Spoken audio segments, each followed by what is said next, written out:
Bom dia a todos. E esse bom dia nós queremos ainda pronunciar em especial aos nossos visitantes, não sei se tem hoje, né? Aos quais desejamos que se sintam bem em nosso meio e possam desfrutar conosco das bênçãos que nosso Pai Celestial tem reservado para todos, aqueles que amam o bem e tenham testemunhado das suas grandezas em suas vidas. Informamos que o nosso pastor está de licença durante esta final de semana para visitar seus filhos e neta recém-nascida em Belo Horizonte. Sua ausência vai durar desde sexta-feira passada, dia 5, e vai retornar no nosso meio na terça-feira, dia 9. O culto deste domingo está a cargo do conselho desta igreja e o culto vespertino, sempre dirigido sob a forma de estudos, neste domingo será convertida em reunião de oração. Na terça-feira, dia 9, haverá um estudo bíblico normal e a nossa reunião de oração, e também vai reiniciar outra vez os nossos catecismos para os adolescentes. As crianças permanecerão no culto nesta manhã, pois a Zuleide, que vai dirigir a nossa edificação, vai fazer mensagem tanto para que atinja tanto os adultos como as crianças também. Desejamos a todos que possam sentir-se edificados pelos ensinos nesta manhã. Para a chamada de adoração, vamos fazer a leitura do Salmo 133, onde nós lemos as seguintes palavras: Ó, como é bom e agradável viverem unidos os irmãos, é como o óleo precioso sobre a cabeça, o qual desce para a barba de Araão, e desce para a gola de suas vestes. É como o orvalho do Hermon, que desce sobre os montes de Sião. Ali ordena o Senhor a sua bênção e a vida para sempre. Com este mesmo espírito de união, de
vamos cantar o cântico do nosso cantai, número 75, que quer dizer então, Abba Pai.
Confessemos então ao nosso Senhor, mediante palavras que acabamos de pronunciar neste cântico e com o sentimento de termos sido inundados pelos nossos pecados, chegamos ao nosso Senhor em contrição e arrependimento.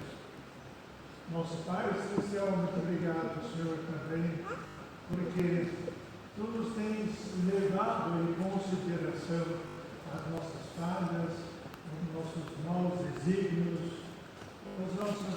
nossa vida cotidiana, no qual estamos presos nas coisas que nos circundam nesta vida cotidiana. Muito obrigado, Senhor, porque Tu tens olhado para nós através do sangue de Cristo, que nos lava dos nossos pecados, que nos lava de novo da nossa imundícia, que nos lava, Senhor, de tudo aquilo que nós temos cometido, afastando-nos de Ti. Muito obrigado, Senhor, porque Tu nos tens segurado pela Tua mão, nos tens fortalecido pelo Teu Espírito Santo, Senhor, para estarmos ligados a Ti. Nós temos cometido todo o gênero, toda forma, toda maneira de pecado, Senhor. Nós temos nos comportado de forma que não condiz à Tua santidade, e nós queremos te agradecer, Senhor, porque Tu não olhas para as nossas transgressões, mas olha para o grande sacrifício que nosso Senhor Jesus Cristo fez por nós. Quero, Senhor, estar conosco nesta manhã, Senhor, nos fortalecer, nos conduzir, nos alimentar, Senhor, com Tua santa mensagem e que nós possamos nos sentir edificados e fortalecidos nesta manhã. Em teu santo nome, Senhor Jesus. Amém, Senhor. Continuamos a confessar nossos pecados através do cântico do hino do número 317. Nós convidamos novamente a igreja a estar em pé para cantar este hino.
Seguindo o nosso calendário eclesiástico, lembramos a igreja sobre a celebração do sacramento da ceia do Senhor no próximo domingo, durante o culto matutino.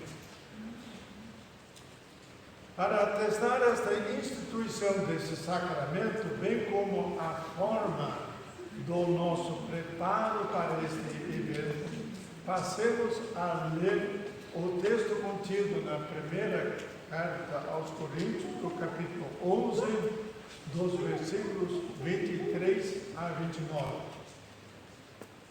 Porque eu recebi do Senhor o que também vos entreguei, que o Senhor Jesus, na noite em que foi traído, tomou o pão e, tendo dado graças, o partiu e disse: Isto é o meu corpo que é dado por vós, fazei isto em memória de mim. Por semelhante modo, depois de haver ceado, tomou também o cálice, dizendo: este cálice é a nova aliança no meu sangue. Fazei isto todas as vezes que o beberdes em memória de mim. Porque todas as vezes que comerdes este pão e beberdes o cálice, anunciais a morte do Senhor até que ele venha. Por isso, aquele que comer do pão ou beber do cálice do Senhor, indignamente será réu do corpo e do sangue do Senhor. Examine-se, pois, o homem a si mesmo, e assim coma do pão e beba do cálice. Pois quem come e bebe sem discernir o corpo, come e bebe juízo para si mesmo.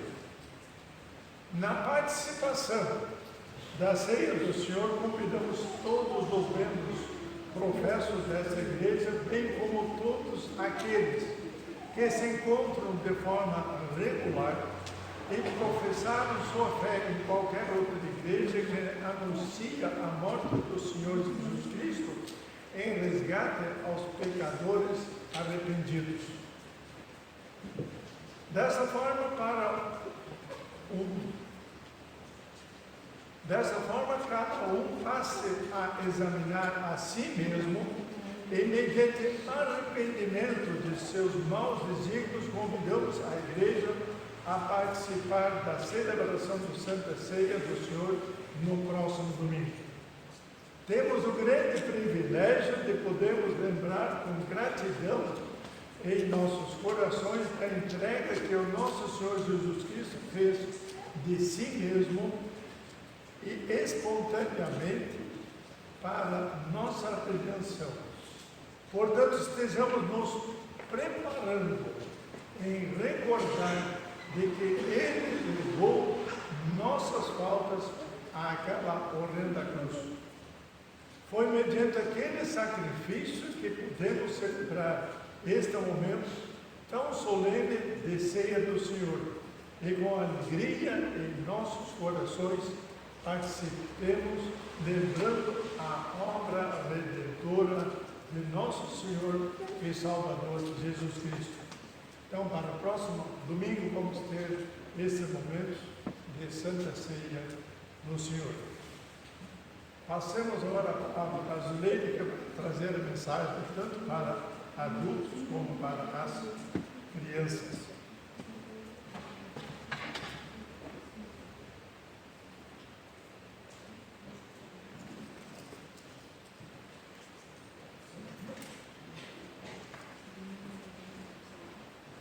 Bom dia a todos. É uma alegria, mais uma vez, podemos estar aqui. E eu acho que todos assim vão ser como crianças também, né? As perguntas que nós vamos fazer, nós vamos interagir um pouco, mas a palavra de Deus, ela é viva, ela é eficaz. E quando a gente ouviu agora há pouco, todo aquele texto lido sobre a ceia do Senhor, né? Até a história que a gente colocou para nós estarmos estudando, o versículo fala sobre isso. Porque fostes comprado por preço, agora, pois, glorificai a Deus no vosso corpo. Então é uma complementação ainda daquilo que nós ouvimos agora há pouco. E esse verso, ele vem nos ensinar mais uma vez, porque fostes comprado por preço, porque Deus comprou vocês por preço elevado. Todos sabem qual foi esse preço, não é? Portanto, usem todas as partes do corpo para render glória a Deus, porque o corpo pertence a Ele. Então esse é o ensinamento da palavra de Deus. E é um momento muito importante, né, em que nós vamos estar participando também no próximo domingo. E com a nossa vida diante do Senhor, sempre lembrando que nós fomos comprados por um preço altíssimo, a morte de Cristo, sangue derramado lá na cruz. É uma história que todos já ouviram tantas vezes, né? Mas às vezes nós não paramos para dar realmente a importância de tudo isso. Porque se todos soubessem de todo o coração aquilo que Cristo fez, as coisas seriam diferentes, a igreja seria diferente também. Porque enquanto não houver essa compreensão de cada pessoa, aí fica bem diferente, né? Essa relação com Deus. Mas a nossa lição de hoje, ela vai falar, eu vou estudar com vocês um livro inteiro da Bíblia hoje. Não sei que horas vamos sair daqui, né? O livro inteirinho. Então nós vamos ver aqui também algumas coisas. Eu não convidei para as crianças virem muito perto, mas os mais de idade podem vir, porque eu estou muito resfriada. Mas os mais idosos aguentam, né? Então nós vamos falar um pouquinho sobre escravidão. Alguém aqui, se eu perguntar se vocês sabem o que é uma escravidão, tempo da escravatura, todas essas coisas que já aconteceram, tanto tempo, e a história de hoje, ela fala sobre a escravidão na época muito atrás, né? A escravidão era uma maldição no tempo do Império Romano. E os abusos eram muito grandes, praticados também ali. E a metade da população do Império estava lendo um histórico sobre isso, era composta de escravos, para ter uma ideia. E outros ainda afirmam, aprovam também, né, que a proporção chegava a 75% de escravos que tinha naquele tempo. E a lei romana dizia que o escravo, ele era uma simples propriedade, não valia mais para nada. Tem alguma coisa também, né? Não valia para nada, ele era apenas uma propriedade. E era assim, é a história que nós vamos falar, nós vamos colocar assim também um personagem, que ele também não valia nada, apenas era como um escravo, que tinha que servir o seu dono, prestar serviço ao seu dono. Então a propriedade, mas o escravo, se ele fugisse do seu dono, a coisa seria bem difícil para ele, muito difícil, porque ele podia ser morto, era morte na certa, fugiu do dono, era a morte. E muitas vezes também acontecia que eles pegavam os escravos, esses muitas vezes que fugiam, eles marcavam até na testa com ferro, como se fosse um F, que era fugir. Imagine só, eram todas as coisas. E ainda às vezes acontecia que esses escravos, eles eram já prometidos para a morte. Além de receber esse sinal de fugitivo, mas antes dele morrer, ele tinha que ir para um trabalho forçado. E sabendo que tudo isso ia acontecer. Mas por que falar sobre essas coisas? Porque se esse escravo fugisse, só tinha uma esperança para ele. Só uma coisa, uma esperança, encontrar alguém que intercedesse junto ao dono, para que esse escravo pudesse voltar para casa. Mas era difícil. Uma vez que fez coisa errada, eles não aceitavam. Então ele dependia muito dessa reconciliação e que ele fosse aceito voltar outra vez. Alguém que realmente pudesse interceder por ele também. Então nós vamos falar sobre isso. E ela é baseada, então, na epístola, na carta do apóstolo Paulo, né, a Filemon. Por isso que nós podemos estudar ela, porque ela é bem curtinha, não é muita coisa que tem lá.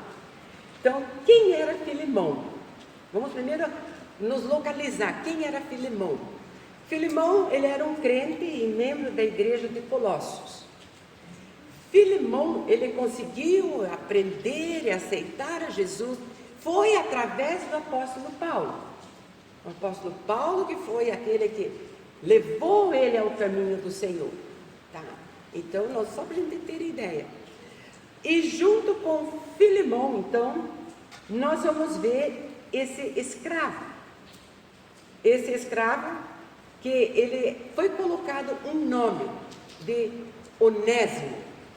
E esse escravo, a gente não tem muita ideia, a Bíblia não vai falando todos os detalhes, né? Mas nós não podemos criar alguma coisa, imaginar alguma coisa. Talvez um rapazinho que estava por ali, porque o próprio nome Onésimo, eu não sabia disso não, mas a gente vai estudando e vai vendo, né?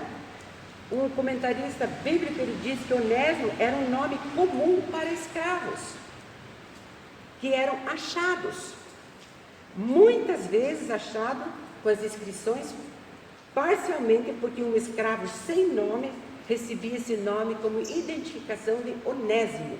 Por quê? Onésimo quer dizer útil.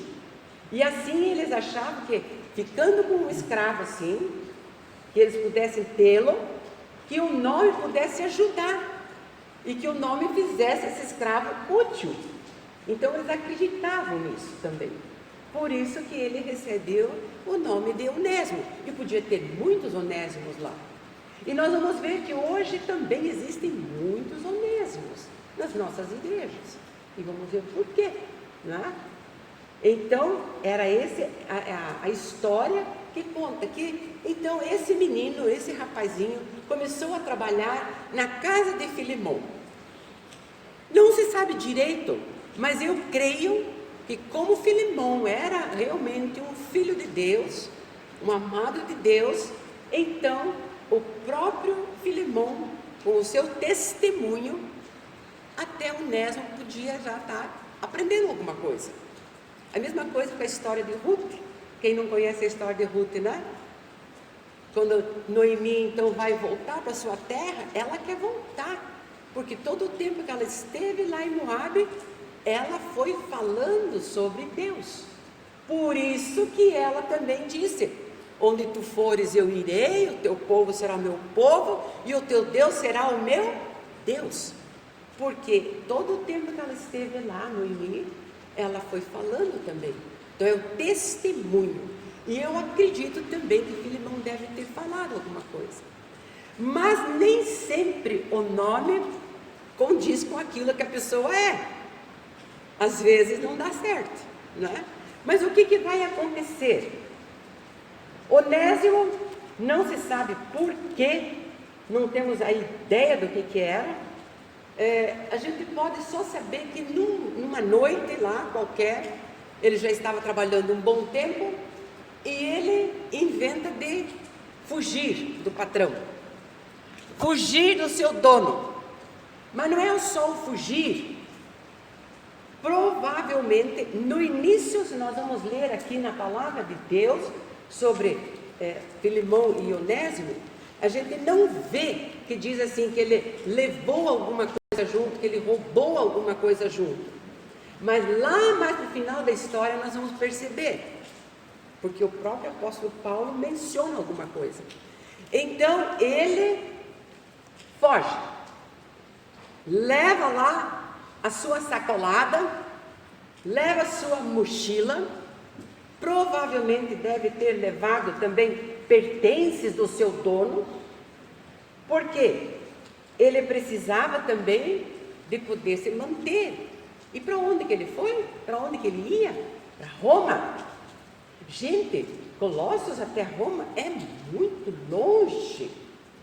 Eu não conseguia, eu estava tentando, estudando, olhando os mapas, né? Mas a distância de um lugar para o outro. E era a pé. E ali ele resolveu de ir lá para Roma. Talvez levou joia, talvez levou roupas bonitas, moedas de ouro, né? Ou mesmo alimento para a viagem. E ele sai então, fugiu. Talvez ele tenha pensado: ninguém jamais me encontrará. Para um escravo, então nós já vimos aí, a fuga e o roubo eram crimes muito graves. Caso fosse encontrado, a pena era aplicada, que era a morte. Mas ele arriscou tudo isso. Por que tanta mudança de repente numa pessoa assim? Quando estava lá com o seu dono, provavelmente ele tinha que para o seu sustento. Por que algo novo? Experimentar uma coisa nova. E muitas vezes nós somos assim. estamos com o Senhor, andando com o Senhor, e não sei por que de repente nós inventamos tomar também um rumo diferente. E ele, com isso que levou, segue e vai embora, deixa o seu dono, Filemão. Filemão quer dizer gentil, afeiçoado. Esse é o significado dele também. Eu não conheço nenhum aí com o nome de Filemão, né? Foi o nome de Timóteo, não sei, de Marcos, Lucas, mas eu ainda não ouvi. E tem um significado muito bonito, né? Muito bonito também. Então, ele vai, fuga, roubo, e sai dali. E vai para Roma. Como que era lá em Roma? Não era aquelas coisas, não. E o povo lá em Roma gostavam de fazer as coisas erradas, aquilo que desagradava a Deus. E ele vai querer ir justamente para esse lugar, porque provavelmente ele também já conhecia. Eu gostaria só de dar um parênteses aqui, porque existem duas explicações sobre essa questão de Onésimo, quando ele sai e vai para Roma. Alguns acham que Onésimo até já tivesse ido outras vezes, amando do seu dono, para levar alguma correspondência para Paulo, que estava preso. Alguns dizem assim, mas outros afirmam de uma forma diferente. Mas não são essas coisas que nós vamos querer que fique assim gravado. O que nós queremos é ver até onde Deus opera na vida das pessoas. Fugiu. E ele pensa, meu dono nunca vai me encontrar aqui, numa cidade tão grande. Nunca. Mas Deus sabe. Ah, como Ele sabe. Ele sabe tudo que nós fazemos. Tem um texto na Bíblia que diz que nós vamos lá no fundo dos mares, Ele está lá. Vamos debaixo de uma mesa, Ele está lá. Onde nós formos, lá Ele está também. Então ele estava assim nessa preocupação, aqui ninguém vai me encontrar. Pensando nisso, não estava muito se importando com o seu dono, mas com as pessoas que estivessem ali. Às vezes, aliás, nós sempre vivemos mais preocupados com o que as pessoas pensam de nós do que o que Deus pensa da gente. Vocês podem perceber, tudo que nós vamos fazer, alguma decisão, eu mesmo às vezes falo isso, mas o que eles vão dizer se a gente fizer isso? Mas a gente tinha que ver o que é que Deus vai dizer sobre isso. Nós estamos muito preocupados com o que fulano vai dizer, quando ciclano vai dizer, e vai pensar da minha atitude e do meu comportamento. E pouco nos preocupamos com Deus, o que é que Deus pensa de nós, né? Então ele vai, uma cidade movimentada, quanta coisa interessante, quanta coisa chamando a atenção para fazer. Onésimo, eu não sei como é que foi a vida dele lá, mas às vezes eu penso que ele é muito parecido também com o filho pródigo, que sai e ele começa a aproveitar a vida dele. Não se sabe como, mas esse Onésimo deve ter aprontado alguma coisa. Não deve ter se conduzido muito bem. Ele deve ter praticado algum crime, alguma coisa, porque logo os guardas o colocaram na prisão. Então tem essas duas alternativas das histórias de comentaristas que colocaram ele na prisão por ele ter feito alguma coisa. E quem é que estava lá na prisão? A Bíblia não diz que ele fez. Não fala. A gente imagina que ele foi jogado lá. Então a gente vai mais ou menos colocando isso daqui. Mas quem é que estava lá? Eu vou dizendo assim algumas coisas sobre essa pessoa. Vamos ver, as crianças vão lembrando aqui alguma coisa. Ele entregou o corpo e a alma dele para a pregação do Evangelho.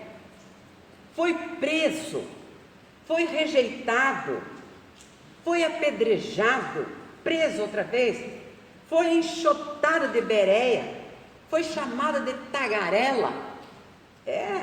Lá em Atenas, quem conhece a história, impostor lá em Corinto, quando ele estava lá, enfrentou feras. Algumas crianças vão lembrar dessas histórias. Foi preso, foi acusado, foi picado por uma víbora, sofreu naufrágios, acusado outra vez, condenado, e agora na prisão. Quem é ele? Todo mundo sabe. Tudo isso por quê? Por Deus, por Jesus. Porque Paulo sabia, quando ele mesmo escreve lá, porque fostes comprado por preço, agora pois glorificai a Deus no vosso corpo, com as tuas atitudes, com os teus pensamentos. Ele sabia disso. Agora imagine que coisa. Então chega um visitante ali junto com Paulo. Paulo, nessa ocasião aqui, porque ele foi preso várias vezes, mas nessa ocasião ele estava preso, prisão domiciliar. Não existia a tornozeleira. Como é que é? Tornozeleira. Se tivesse, quem sabe, ele podia até andar por ali, né? Mas ele tinha que ficar na casa. Ele alugou a casa e ficou lá. Mas tinha os soldados que ficavam cuidando lá. E ele podia receber visitas. Então, por isso que eu penso também que, de repente, Onésimo sabia que ele estava lá e ele estava em apuro e foi visitar Paulo para conversar, pedir alguns conselhos, alguma coisa assim. Mas vamos imaginar que ele ficasse ali junto com o Paulo e acontece essa coisa formidável, enquanto ele estava lá na prisão, lá junto com esse velho missionário.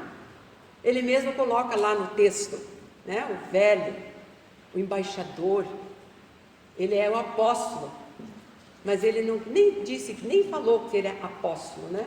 Ele era de Cristo. Vocês podem adivinhar o nome desse missionário, como vocês adivinharam, apóstolo Paulo. E estava ali, não tinha cometido crime algum, fora preso porque tinha pregado ao seu povo sobre Jesus Cristo Salvador. Mesmo lá na prisão, Paulo continuava falando, ensinando a respeito de Jesus. Aos guardas, prisioneiros, visitantes, não tinha problema. Tudo era oportunidade de falar de Jesus. Eu admiro muito algumas pessoas que eu conheço que são assim. Não perde oportunidade de falar de Jesus. E nós ficamos, às vezes, nos enrolando para falar alguma coisa sobre Jesus. Às vezes, mas no início a gente vinha aqui, tinha uma senhora que mora naquela casa da esquina, e deixava o carro lá, ela já vinha ali, como se ela fosse limpar o jardinzinho dela, uma senhora de idade, e aí eu atravessava a rua e ia conversar ali com ela. Então ela sabia de muita coisa daqui, é evangélica, mas participa de uma outra igreja, a família também. Mas nunca deixei de ter oportunidade de conversar com ela. Não precisa. A senhora está frequentando uma igreja, então que Deus abençoe lá também, né? Mas quando quiser vir. Mas olha, para a gente poder fazer uma coisa dessas, que é difícil. É difícil. Quantas e quantas vezes estou lá na minha sala, eu olho pela janela, vejo algumas crianças aqui do lado. E elas ficam ali paradinhas, nós ficamos lá. Eu disse, mas não é possível. Um dia eu estava entrando no carro para ir embora, bem naquela hora, o senhor ia entrar e as crianças estavam lá, mas eu dei um pulo fora do carro, é agora. E convidei para eles virem também. Ele agradeceu, mas não é fácil. Não é fácil. Mas nós não podemos também usar como desculpa, mas eu nunca aprendi sobre isso. Nós podemos sempre começar um dia a falar de Jesus. Paulo fez isso. Ouvindo a mensagem de Paulo, Onésimo sentiu o seu pecado. Porque a fé, ela vem pelo o quê? Ouvir o quê? A palavra. E é só a palavra. Só pela palavra.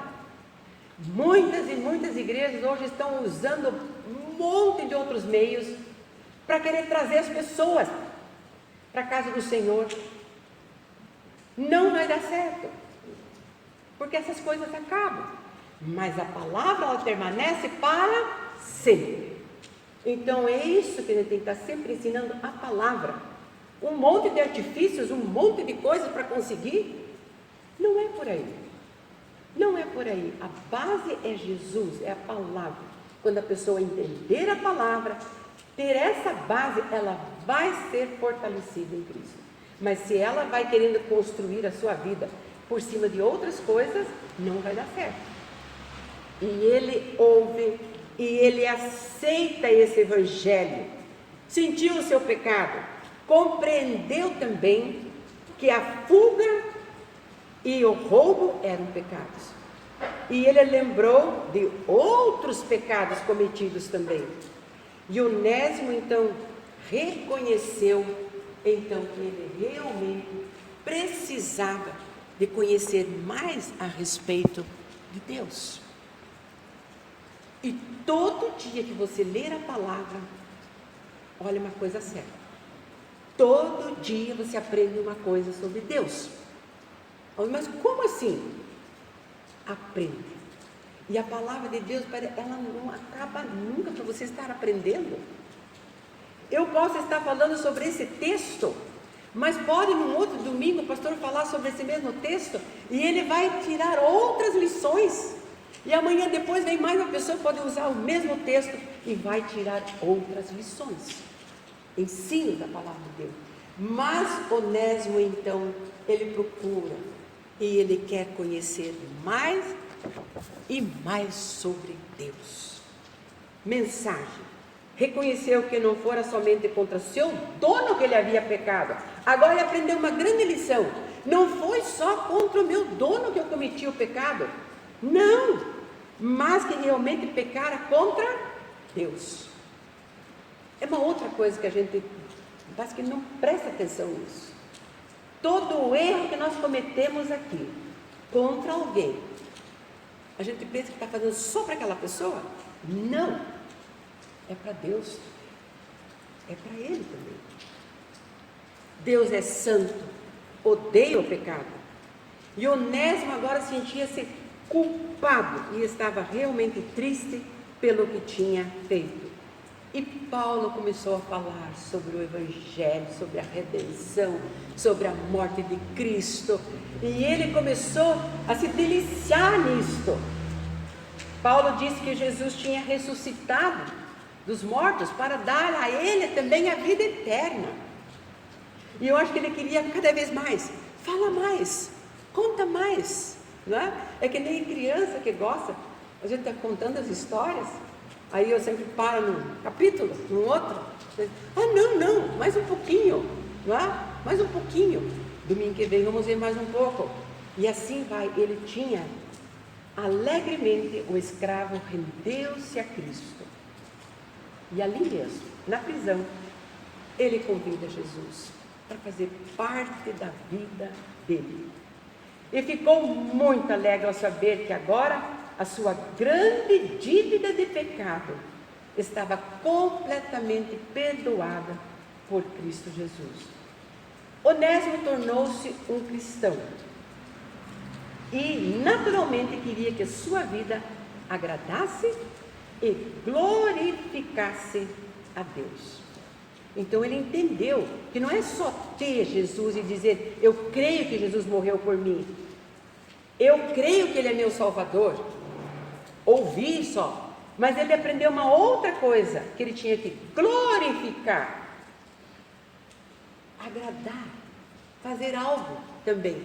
Ele sabia de tudo isso aqui, mas uma coisa o preocupava muito, era aquilo que ele tinha feito contra o seu dono, a sua dívida para Filemão. Agora ele começou a incomodar ele, talvez ele tenha pensado, nunca que eu vou poder pagar a dívida que eu tenho com ele, mas logo que eu sair daqui, eu vou voltar para Colossos e eu vou conversar com ele. E direi para o Senhor, Filemão, que estou arrependido por tudo que eu fiz, por todos os problemas que eu causei para ele também. E Onésimo não sabia que ele aconteceria quando ele voltasse para a casa do Filemão. Era uma surpresa também ainda. Imagine, roubei, saí, deixei o meu dono e agora eu vou chegar lá com essa cara de pau aqui? Como que fica, né? E ele começou a ficar preocupado com isso. Então, ele coloca isso diante também de Paulo. E Paulo não se preocupa. Mas uma coisa que é interessante a gente perceber aqui. Onésimo tinha aprendido que não é só você dizer que crê, mas você precisa fazer essas coisas também.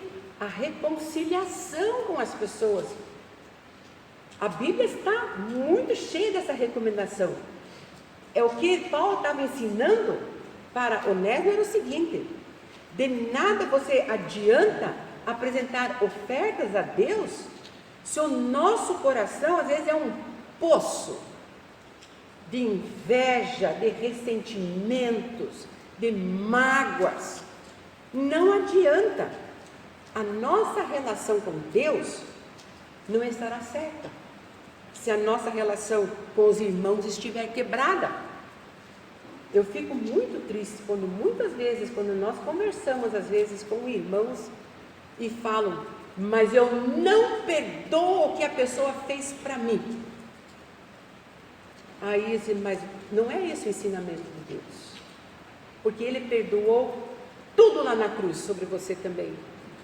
Porque se Ele pudesse dizer assim, não, Peter, por você eu vou morrer pela metade, porque você fez umas coisas assim que não dá para esquecer. Beatriz, tem umas coisas também que você fez, não vai. Será que foi assim que Cristo foi lá na cruz? Ele levou o quê? Tudo.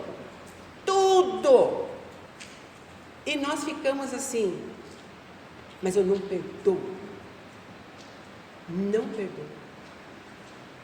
E a Bíblia diz que aquele que diz que ama a Deus, que não vê, e não ama o seu próximo que vê, o que ele é?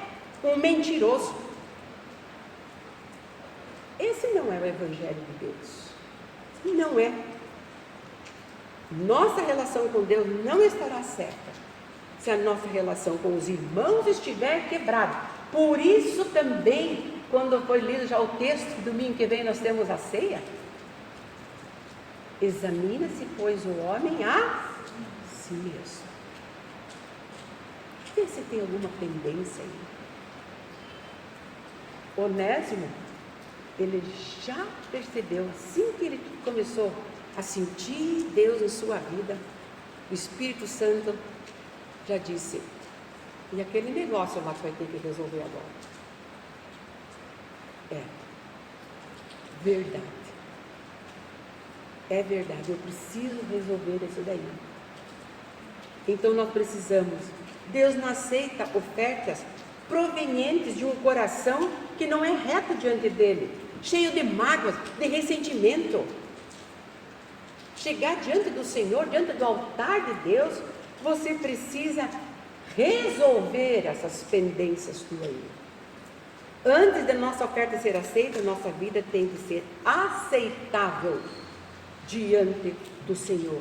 Olha, tem uma coisa bem interessante. Deus está mais interessado em quem somos do que naquilo que nós fazemos. E nós achamos que é o contrário. É o que eu faço que vai ser muito bom. Deus vai dizer que eu sou muito legal. Eu contribuo com o dízimo, com as ofertas, eu venho para a igreja, eu participo da ceia, eu de vez em quando dou uma varrida aqui na igreja, eu sou muito bom. O que Ele quer? Deus está mais interessado no que nós somos do que naquilo que nós fazemos. A vida vem antes do serviço. A vida. O que você pensa, o que você faz, o que você é. E a verdade vem antes da adoração também. É bem interessante essas coisas maravilhosas que Onésimo começou a sentir. É uma riqueza. Mas aí Paulo, vendo toda essa situação, ele disse: não se preocupe, Onésimo, não se preocupe.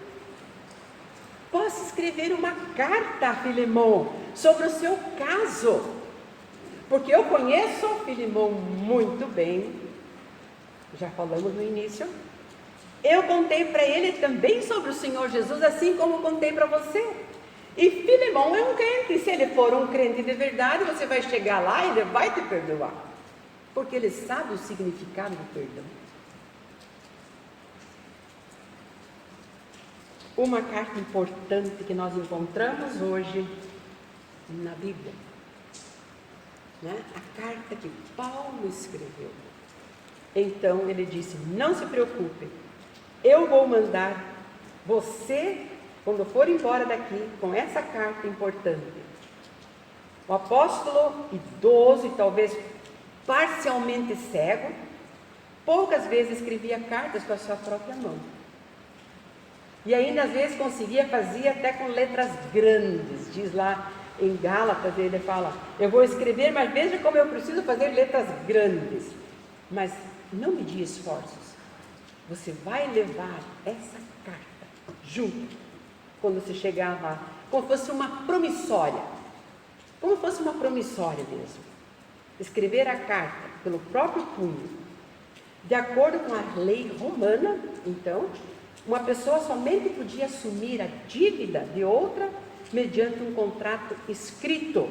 Por isso, Paulo, mesmo sendo prisioneiro, tomou sobre si, legalmente, a dívida de Onésimo. Essa carta aqui é um compromisso meu. Está tudo pago. E aí, então, o tempo foi passando e finalmente chegou o dia quando Onésimo ia voltar para o seu dono. E ele estava pronto para começar a viagem de volta ao seu dono. O que Filemão ia dizer quando visse o seu escravo fujão ali? Onésimo seria castigado? Poderia sim, com certeza, como ele merecia. Onésimo deveria ter muita dúvida enquanto ele estava se preparando. Mas sempre é uma coisa assim, quando as pessoas se afastam de Deus, não importa o longe que você for, mas o que importa é a volta. Essa que é a volta. O amor de Deus é muito grande, muito, muito grande. Tem uma historinha bem rápida de um filho, e ele perguntou assim para o pai, ele disse assim: pai, que tamanho é o amor de Deus? Que tamanho que é o amor de Deus? Para uma criança explicar, se alguém me perguntasse assim, né? Que tamanho que é esse amor de Deus? E eles moravam perto de um aeroporto e de repente passou um avião. E ele disse: filho, olha lá, olha lá. Ele olhou: o que você está vendo? Ah, eu estou vendo um avião. Que tamanho que é esse avião? Ah, eu acho que ele é desse tamanho. Desse tamanho, acho. Tá. Aí, no outro dia, ele levou o filho para o aeroporto. E lá estava o avião, no pátio.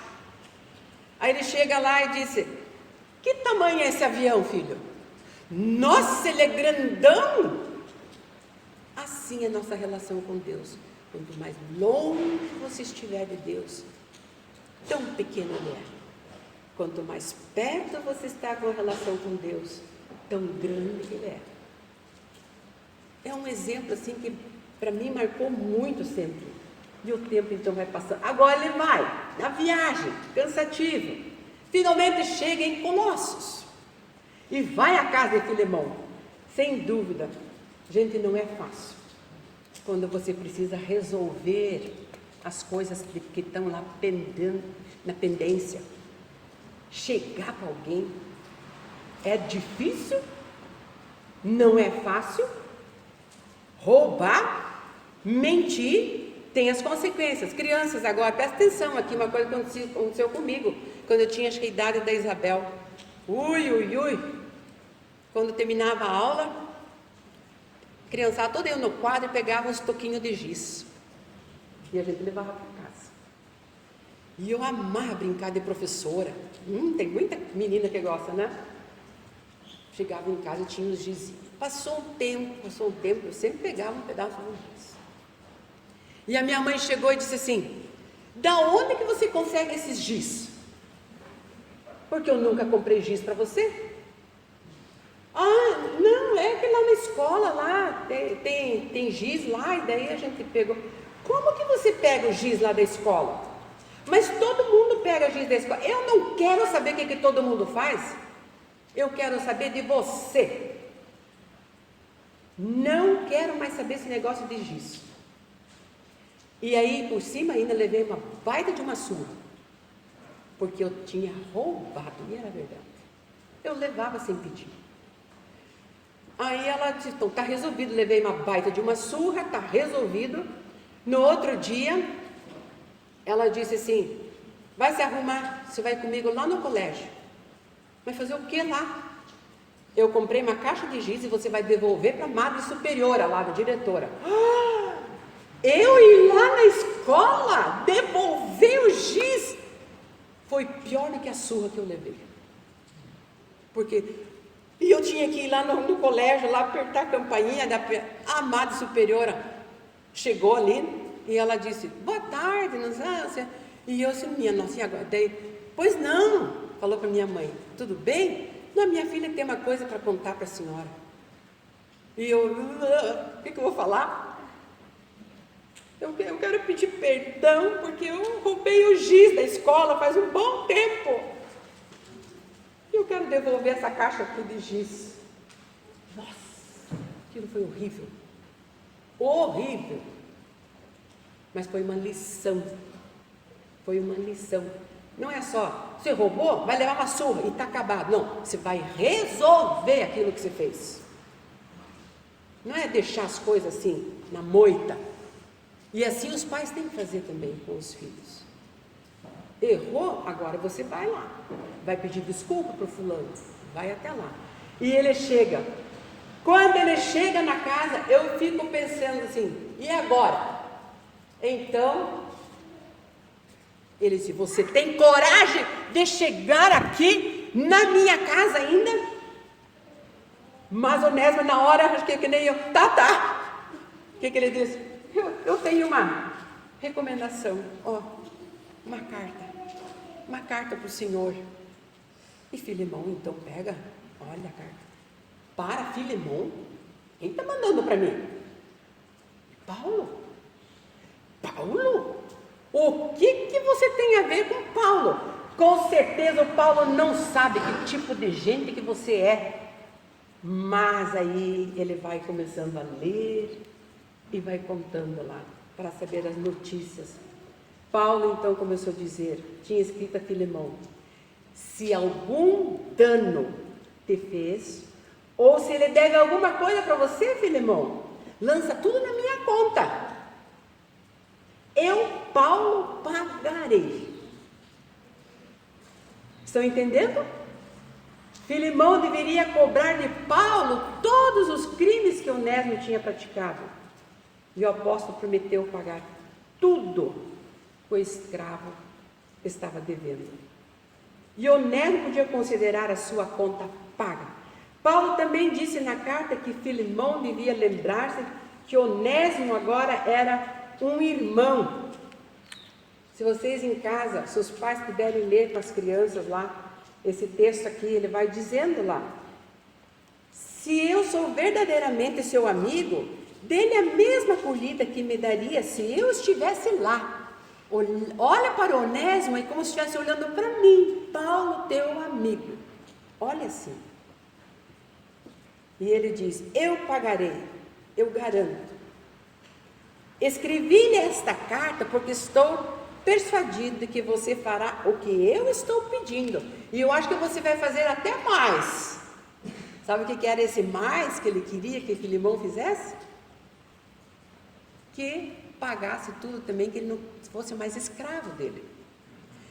Ele diz: porque eu quero que você trate ele como da família. Porque ele agora é um filho de Deus. Por isso todos nós aqui fazemos parte da mesma família. Peço-lhe que conserve também um quarto de hóspede para mim, prontinho, porque logo eu vou sair daqui e nós vamos conversar aí. E aí então acontece que Paulo, escrevendo isso daqui, agora Onésimo, tinha o nome dele que era útil, primeiro tornou inútil, e agora voltando outra vez. Existe alguém que nos ama também. E ele já pagou em nosso lugar todas as coisas. E eu fiz aqui, é só rapidinho, porque todo mundo já sabe. Deus, Jesus Cristo, é o que intercede por nós. É o mediador, né? Meu e de você. Filemão, o dono vitimado, na figura aqui de Deus. Onésimo representa nós, pecadores. Paulo, o amigo, o intercessor, na figura de Jesus Cristo. Essa história aqui, ela é fantástica, porque ela mostra toda a grandeza e a presença de Deus, e que Deus sempre está esperando a nossa reconciliação com Ele. Que Deus possa estar nos abençoando. E Onésimo, depois ainda, a vida dele lá para frente, torna-se também uma pessoa muito especial. E nós vamos ver também no trabalho.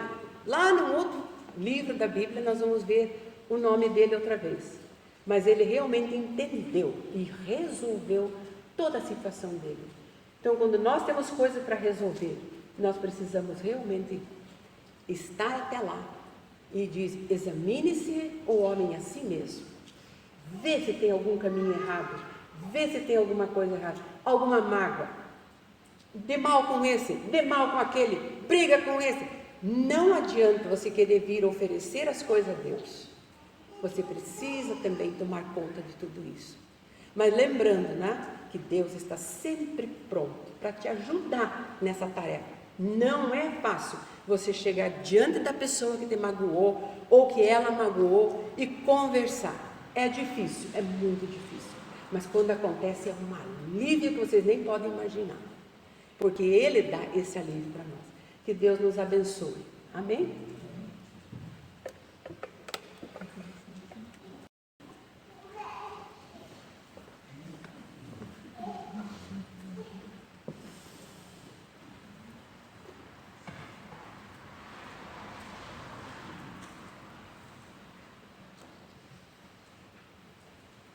Agradecemos a mensagem proferida e em resposta à mensagem que nós acabamos de receber, vamos cantar o hino número 139, os números 1, número 2 e número 4 do nosso cenário.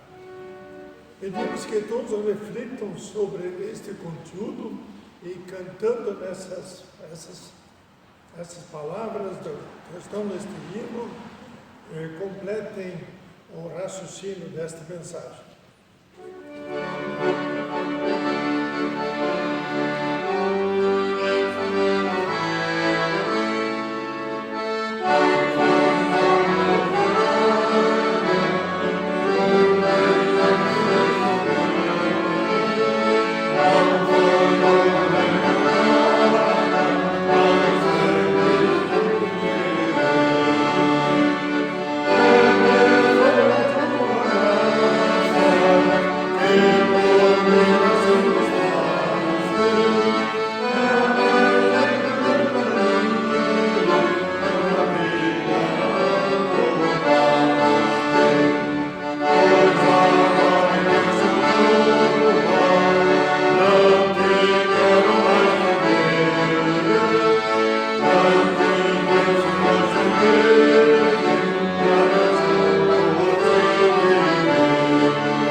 Em gratidão ao ensino recebido nesta manhã, vamos dar oportunidade para recolher nosso ofertório.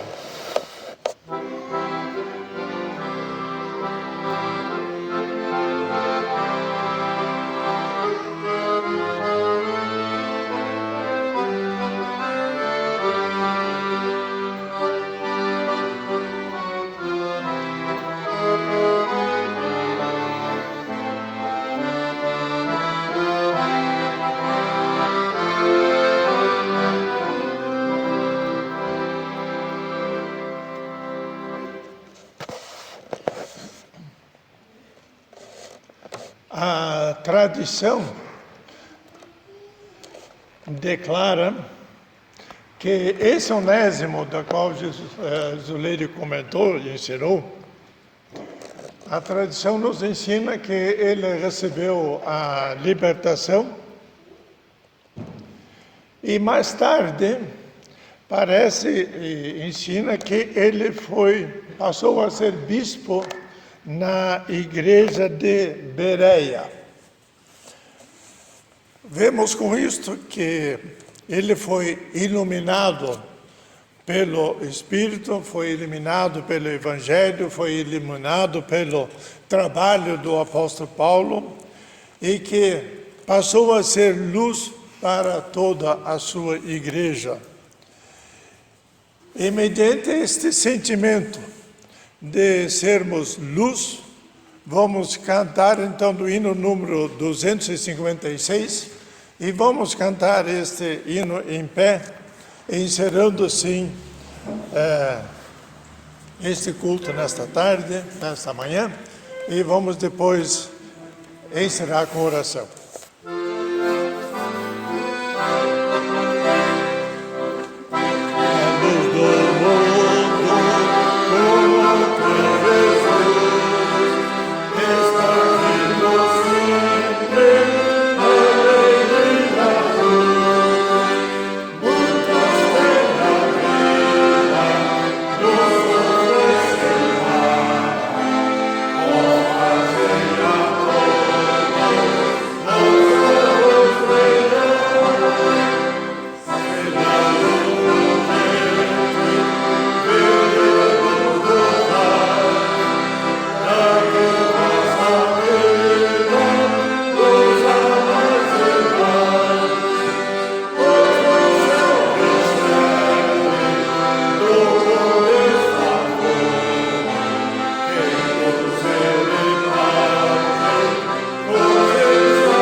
Vamos encerrar com oração. Nosso Pai Celestial, muito obrigado, Senhor, por esse momento que nós podemos falar e cantar da sua glória, do seu amor, do seu sentimento de bondade e misericórdia para todos nós. Muito obrigado, Senhor, também pela mensagem que nós podemos ouvir. Muito obrigado, Senhor, porque Tu nos tens iluminado e nós queremos ser servos Teus da Tua seara.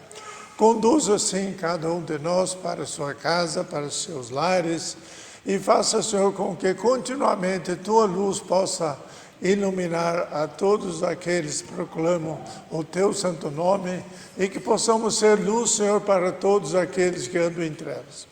Que nós possamos sentir, Senhor, servos e instrumentos na Tua santa mão, no Seu santo reino. Conduz-nos e fortaleça-nos continuamente com o Teu Espírito.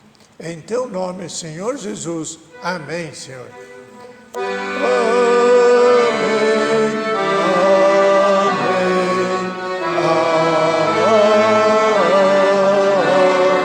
amém. E um bom domingo a todos. E lembre, tem um cafezinho para todos nos fundos.